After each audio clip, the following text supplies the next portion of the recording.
Hey folks, just a quick note at the top. There will be no update on Wednesday or Thursday this week, so Matt can take care of some personal stuff.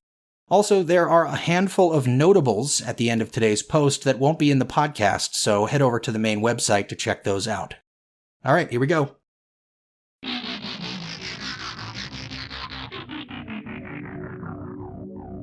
Hello and welcome to What the F*** Just Happened Today, your essential guide to the daily shock and awe in national politics. I'm Joe Amditis. Let's get to it. It's Monday, July 10th, 2023. Welcome to day 902. The Biden administration will send cluster bombs to Ukraine, as well as armored vehicles and air defense missiles in the next $800 million weapons package. Cluster bombs have been banned in more than 100 countries because they scatter bomblets across large areas that can fail to explode on impact but can cause indiscriminate harm to civilians long after fighting ends. Biden defended his decision, saying the Ukrainians are running out of ammunition in the fight against Russia.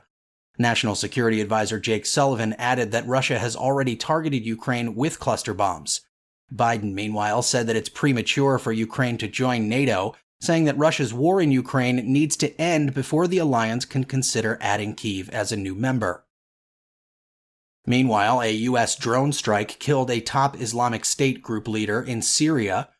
Usama al-Mujahir was killed while riding a motorcycle in northwestern Syria in an area where Russia conducts flight operations in support of the Syrian government. Hours earlier, the same MQ-9 Reaper drones were harassed by Russian military jets for about 2 hours, according to the Department of Defense. Moving on, a retired college football coach turned U.S. senator has single-handedly blocked hundreds of promotions for key military officers since February. As a result, the Marine Corps are now without a confirmed leader for the first time in 164 years, and the nominations for more than 200 general and flag officers are currently stalled in the Senate. Republican Senator Tommy Tuberville is protesting the DoD's reproductive health policies, which offer time off and travel reimbursement to service members if they can't obtain abortions in their state. At the same time, more than half of the current Joint Chiefs of Staff are expected to retire in the coming months without a Senate-approved successor in place. Roll Tide.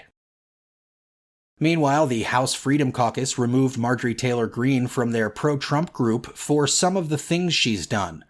The Freedom Caucus voted just before Congress went on recess at the end of June, and days after Greene got into a verbal fight with Lauren Boebert, another Freedom Caucus member. Greene called Boebert a little bitch on the House floor. And finally, a D.C. Court of Appeals discipline committee recommended that Rudy Giuliani be disbarred for frivolous and destructive efforts to subvert the 2020 presidential election. The three-member panel wrote in its 38-page decision, he claimed massive election fraud but had no evidence of it. The committee also accused Giuliani of dishonesty, saying his hyperbolic claims of election fraud were utterly false and reckless.